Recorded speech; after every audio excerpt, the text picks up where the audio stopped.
a WikiVidi documentaries production. Don't forget to like and subscribe. Enjoy. Georgy Zhukov. Georgy Konstantinovich Zhukov was a Soviet Red Army officer who became Chief of General Staff, Deputy Commander-in-Chief, Minister of Defense, and a member of the Politburo. During World War II he participated in multiple battles, ultimately commanding the First Belarusian Front in the Battle of Berlin, which resulted in the defeat of Nazi Germany and the end of the war in Europe. In recognition of Zhukov's role in World War II, he was chosen to personally take the German instrument of surrender and to inspect the Moscow Victory Parade of 1945. Early life and career. Born into a poverty-stricken peasant family in Strelkovka, Maloroslavsky Oblast, Kaluga Governorate, Zhukov became an apprentice furrier in Moscow. In 1915 the army of the Russian Empire conscripted him. He served first in the 106th Reserve Cavalry Regiment. During World War I, Zhukov was awarded the Cross of St. George twice, and promoted to the rank of non-commissioned officer for his bravery in battle. He joined the Bolshevik Party after the 1917 October Revolution. In party circles his background of poverty became a significant asset. After recovering from a serious case of typhus he fought in the Russian Civil War over the period 1918 to 1921, serving with the 1st Cavalry Army, among other formations. He received the decoration of the Order of the Red Banner for his part in subduing the Tambov Rebellion in 1921. Early peacetime service. At the end of May 1923, Zhukov became a commander of the 39th Cavalry Regiment. In 1924, he entered the Higher School of Cavalry, from which he graduated the next year, returning afterward to command the same regiment. In May 1930, Zhukov became commander of the 2nd Cavalry Brigade of the 7th Cavalry Division. In February 1931, he was appointed the Assistant Inspector of Cavalry of the Red Army. In May 1933, Zhukov was appointed a commander in the 4th Cavalry Division. In 1937, he became a commander of the 3rd Cavalry Corps, later of the 6th Cavalry Corps. In 1938, he became a deputy commander of the Belarusian Military District for Cavalry. Khalkhin Gol to Barbarossa. In 1938, Zhukov was directed to command the 1st Soviet Mongolian Army Group, and saw action against Japan's Kwantung Army on the border between Mongolia and the Japanese-controlled state of Manchukuo. This campaign was an undeclared war that lasted from 1938 to 1939.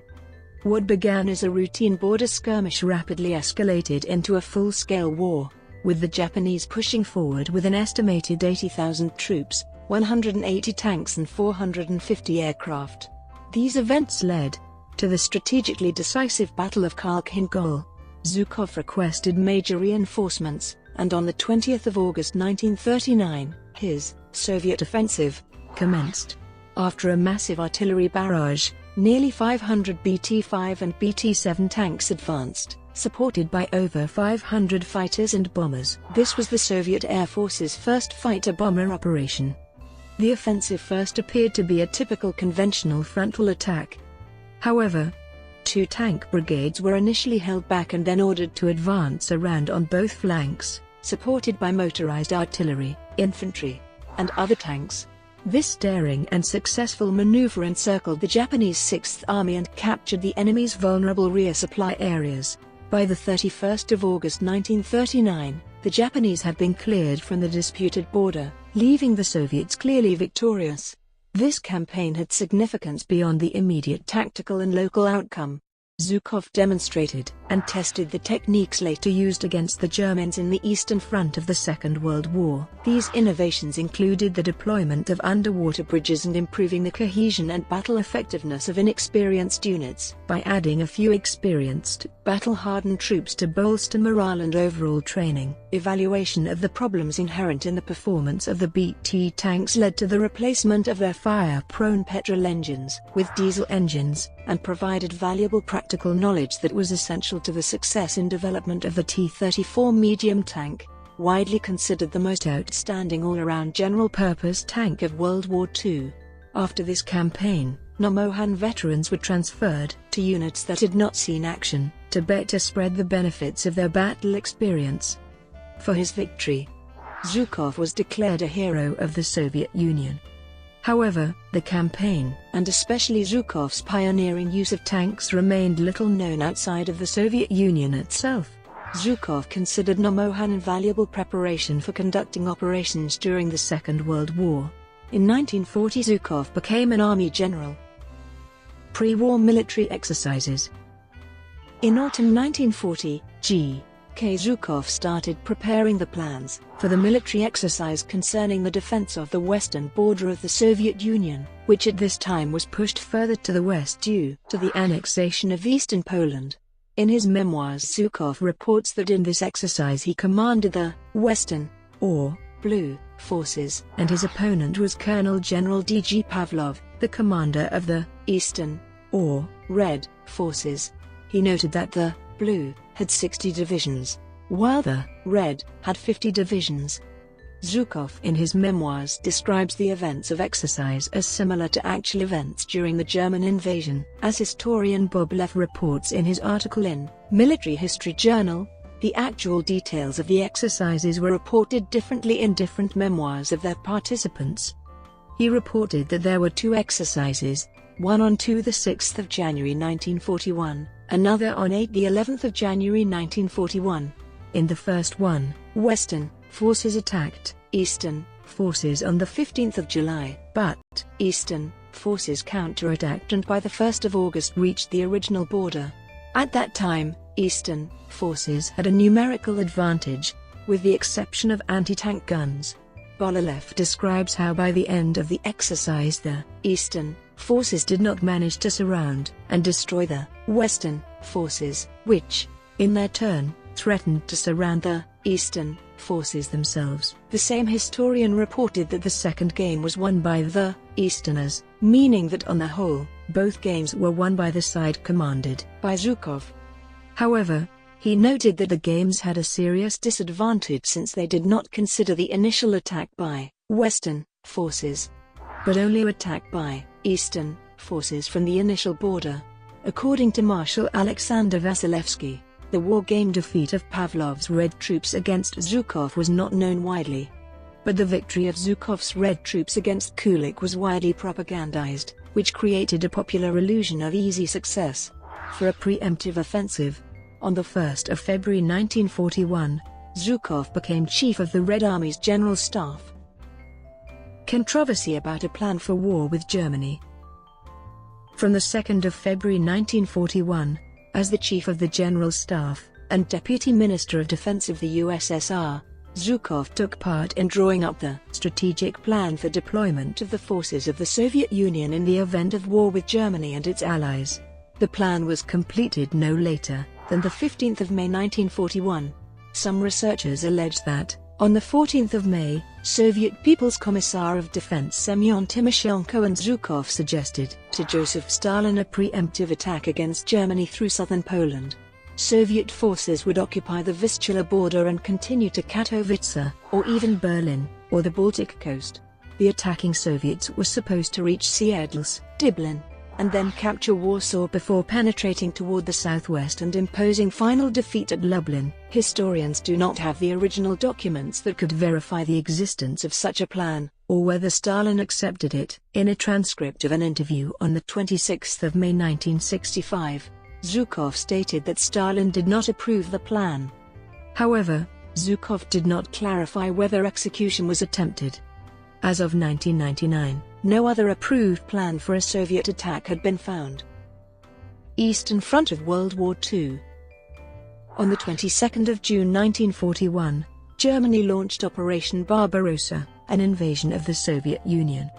On the same day, Zhukov responded by signing the Directive of People's Commissariat of Defense No. 3, which ordered an all-out counter-offensive by Red Army forces. He commanded the troops to encircle and destroy the enemy grouping near Suwałki and to seize the Suwałki region by the evening of the 24th of June, and to encircle and destroy the enemy grouping invading in the Vladimir Volhynia and Brody direction, and even to seize the Lublin region by the evening of the 24th of June. Despite numerical superiority, this maneuver failed. Disorganized Red Army units were destroyed by the Wehrmacht. Zhukov subsequently claimed that he was forced to sign the document by Joseph Stalin, despite the reservations that he raised. This document was supposedly written by Alexander Vasilevsky. On the 29th of July 1941, Zhukov was removed from his post of Chief of the General Staff. In his memoirs he gives his suggested abandoning of Kiev to avoid an encirclement as a reason for it. On the next day the decision was made official, and he was appointed the commander of the Reserve Front. There he oversaw the Yelnya offensive. On the 10th of September 1941, Zhukov was made the commander of the Leningrad Front. There he oversaw the defense of the city.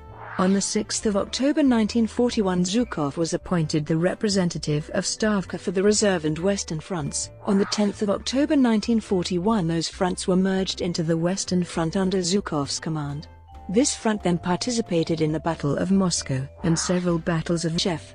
In late August 1942, Zhukov was made deputy commander-in-chief and sent to the Southwestern Front to take charge of the defense of Stalingrad. He and Vasilevsky later planned the Stalingrad counteroffensive. In November, Zhukov was sent to coordinate the Western Front and the Kalinin Front during Operation Mars. In January 1943 he coordinated the actions of the Leningrad and Volkhov fronts and the Baltic Fleet in Operation Iskra. Zhukov was a Stavka coordinator at the Battle of Kursk in July 1943. According to his memoirs, he played a central role in the planning of the battle and a hugely successful offensive that followed. Commander of the Central Front Konstantin Rokossovsky said, however, that the planning and decisions for the Battle of Kursk were made without Zhukov, that he only arrived just before the battle, made no decisions and left soon afterwards, and that Zhukov exaggerated his role. From the 12th of February 1944, Zhukov coordinated the actions of the 1st Ukrainian and 2nd Ukrainian fronts. On the 1st of March 1944, Zhukov was appointed the commander of the 1st Ukrainian Front until early May. During the Soviet offensive Operation Bagration, Zhukov coordinated the 1st Belarusian and 2nd Belarusian fronts, later the 1st Ukrainian Front as well. On the 23rd of August, Zhukov was sent to the 3rd Ukrainian Front to prepare for the advance into Bulgaria. On the 16th of November he became commander of the 1st Belarusian Front, which took part in the Vistula-Oder offensive in the Battle for Berlin. He called on his troops to remember our brothers and sisters, our mothers and fathers, our wives and children tortured to death by the Germans. We shall exact a brutal revenge for everything. In a reprise of similar atrocities committed by German soldiers against Russian civilians in the eastward advance into Soviet territory during Operation Barbarossa, the westward march by Soviet forces was marked by brutality towards German civilians, which included looting, burning and rape. Zhukov was present when German officials signed the instrument of surrender in Berlin. Post-war service under Stalin. After the German capitulation, Zhukov became the first commander of the Soviet occupation zone in Germany.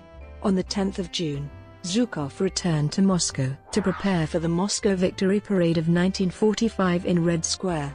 On the 24th of June, Stalin appointed him commander-in-chief of the parade. After the victory ceremony, on the night of the 24th of June, Zhukov went to Berlin to resume his command. During May 1945, Zhukov signed 3 resolutions regarding the maintenance of an adequate standard of living for the German people living in the Soviet occupation zone. Zhukov requested the Soviet government to transport urgently to Berlin 96,000 tons of grain, 60,000 tons of potatoes, 50,000 cattle, and thousands of tons of other foodstuffs, such as sugar and animal fat. He issued strict orders that his subordinates were to hate Nazism, but respect the German people, and to make all possible efforts to restore and maintain a stable living standard for the German population. From 16 July to the 2nd of August, Zhukov participated in the Potsdam Conference with the other Allied governments. As one of the 4 commanders-in-chief of Allied forces in Germany, Zhukov established good relationships with the other commanders-in-chief, General of the Army Dwight D. Eisenhower, Field Marshal Bernard Law Montgomery, and Marshal Jean de la Tratassini. These 4 generals exchanged views about matters such as judging war criminals, rebuilding Germany, relationships between the Allies and defeating the Japanese Empire. Eisenhower seemed to be especially satisfied with, and respectful of, his relationship with Zhukov. Eisenhower's successor, General Lucius Clay, also praised the Zhukov-Eisenhower friendship, and commented, "Eisenhower, the Supreme Allied commander in the West, was a great admirer of Zhukov," and the two toured the Soviet Union together in the immediate aftermath of the victory over Germany. Zhukov was not only the supreme military commander of the Soviet occupation zone in Germany, but became its military governor on the 10th of June 1945. A war hero, hugely popular with the military, Zhukov was viewed by Stalin as a potential threat to his leadership. He replaced Zhukov with Vasily Sokolovsky on the 10th of April 1946. After an unpleasant session of the main military council, in which Zhukov was bitterly attacked and accused of political unreliability and hostility to the party's Central Committee, he was stripped of his position as Commander-in-Chief of the Soviet Ground Forces. He was assigned command of the Odessa military district. Far from Moscow and lacking in strategic significance and troops, he arrived there on the 13th of June. Zhukov suffered a heart attack in January 1948, spending a month in hospital. In February 1948, he was given another secondary posting, this time command of the Urals military district. Throughout this time, Lavrentiy Beria was apparently trying to topple Zhukov. Two of Zhukov's subordinates, Marshal of the Red Air Force Alexander Alexandrovich Novikov and Lieutenant General Konstantin Fyodorovich Telegin, were arrested and tortured in Lefortovo prison at the end of 1945. In a conference, all generals except Director of the Main Intelligence Directorate Filip Ivanovich Golokov defended Zhukov against accusation of misspending of war, booty and exaggeration of Nazi Germany's strength. During this time, Zhukov was accused of being a Bonapartist. In 1946, 7 rail carriages with furniture that Zhukov was taking to the Soviet Union from Germany were impounded. In 1948, his apartments and house in Moscow were searched, and many valuables looted from Germany were found.